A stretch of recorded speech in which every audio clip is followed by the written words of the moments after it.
In recent months, United Nations Secretary-General Antonio Guterres has issued increasingly stark warnings about the organization's financial stability. He has highlighted a severe and escalating cash shortage, describing a situation that could lead to what he terms an imminent financial collapse. This financial strain is not a new phenomenon, but its current severity raises fundamental questions about the operational capacity and long-term viability of the world's foremost multilateral institution. Understanding this crisis requires looking beyond the immediate headlines of budget deficits and examining the underlying systemic issues. The structure of member state contributions, the impact of internal budgetary regulations, and the geopolitical dynamics that influence the flow of capital into the United Nations system. This analysis will explore the mechanisms that have brought the United Nations to this critical juncture, the institutional frameworks that govern its finances, and the potential operational consequences of a sustained funding shortfall. The financial crisis facing the United Nations is a complex issue rooted in a combination of accumulating unpaid dues from member states and rigid, counterintuitive budgetary rules. At its core, the problem is a persistent and growing gap between the organization's mandated activities and the financial resources provided to execute them. This is not simply a matter of temporary cash flow issues. It represents a systemic dysfunction that threatens the UN's ability to fulfill its core missions, from peacekeeping and humanitarian aid to development programs and international diplomacy. The persistence of this problem stems from the very structure of the United Nations as an organization of sovereign states. Its financial health is directly dependent on the political and economic willingness of its 193 members to meet their obligations. When major contributors delay or reduce payments, the entire system is placed under duress. This financial dependency is compounded by internal regulations that, according to the Secretary-General, create perverse incentives and exacerbate financial instability, making it difficult for the organization to manage its resources effectively, even when funds are available for specific mandates. The primary driver of the current crisis is the record level of outstanding contributions owed by member states. By the close of 2025, the total arrears are projected to reach an unprecedented $1.57 billion. This figure represents a doubling of the unpaid dues from the same period in the previous year, indicating a rapid and significant deterioration in the financial commitments of member countries. The UN's regular budget, which covers its core operational and staffing costs, is funded through mandatory assessments on each member state. This assessment is calculated based on a complex formula that primarily considers a country's gross national income, with adjustments for debt and low per capita income. This system is designed to distribute the financial burden in a manner that reflects each nation's capacity to pay. However, the system relies entirely on the timely and full payment of these assessments. When member states fail to pay, the organization does not have a mechanism to compel payment beyond diplomatic pressure and the potential suspension of voting rights in the General Assembly, a measure that is rarely invoked. This accumulation of arrears creates a direct and immediate strain on the UN's liquidity, forcing it to draw down its limited cash reserves to maintain operations. The financial strain is significantly amplified by the funding decisions of major contributors, most notably the United States.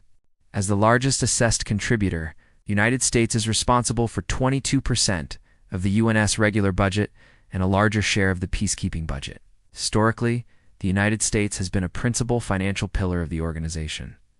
However, recent years have seen a shift in its funding posture. This has included significant reductions in voluntary funding, which supports a wide range of UN agencies and programs such as UNICEF and the World Food Program, and delays or partial payments of its mandatory contributions. The political rationale behind these decisions often reflects a domestic policy orientation that questions the efficiency and value of multilateral institutions. Past statements from the United States administration have characterized the United Nations as an organization with great potential that remains underutilized and in need of reform. This sentiment translates into a financial strategy that uses funding as leverage to demand changes within the UN system.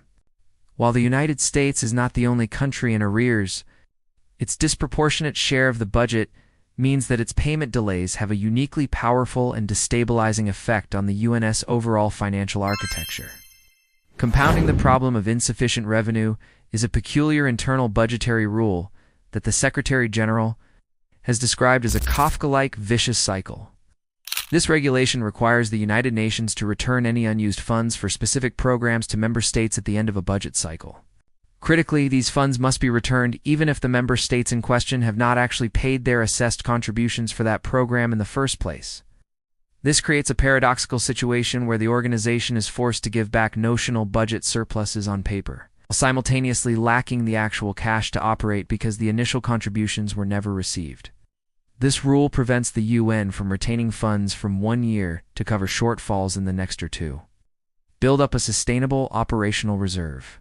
Instead, it is locked into a cycle of depleting its limited cash reserves to cover operating expenses while being procedurally obligated to return phantom savings. This systemic flaw drains liquidity and actively hinders prudent financial management, leaving the organization perpetually vulnerable to the payment schedules of its member states. The result is a structural deficit in liquidity management, independent of the total volume of contributions. The immediate operational consequence of this confluence of factors is the risk of the United Nations running out of cash reserves.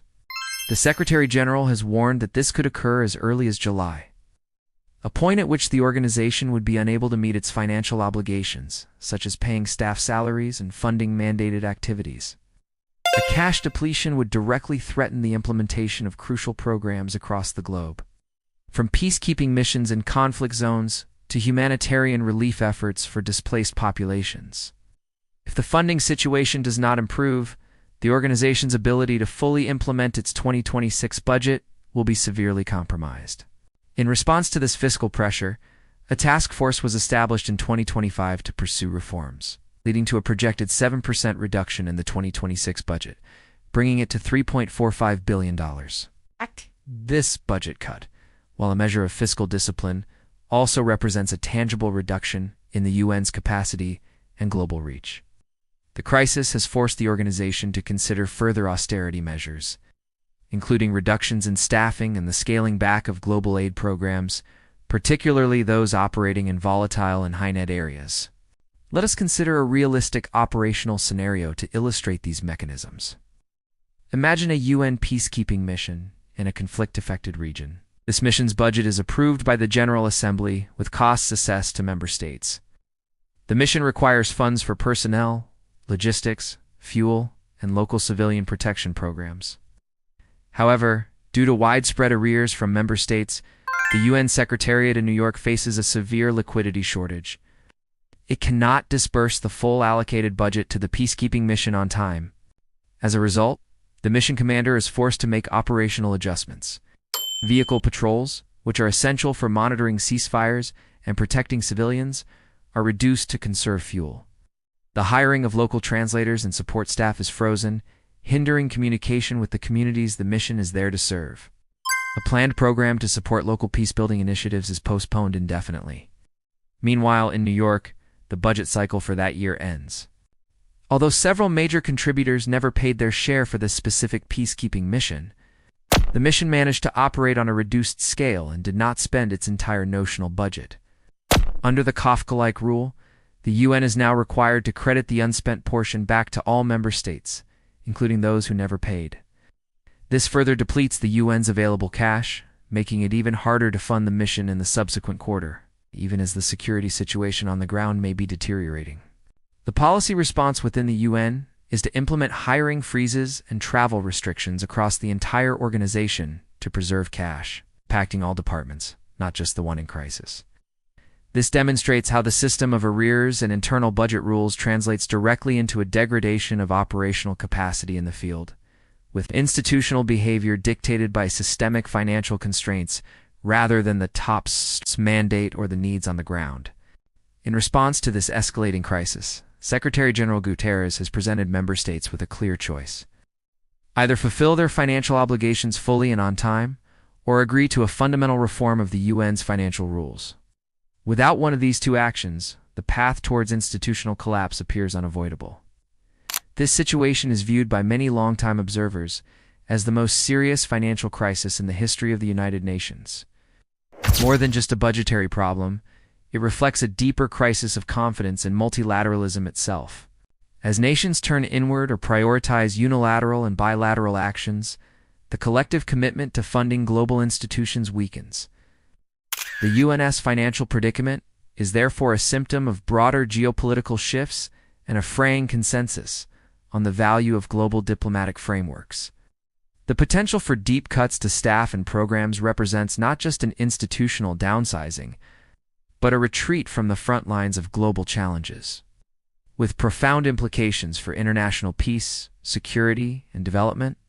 If you value calm, systems-level analysis of global finance and geopolitics, please like, comment, and subscribe.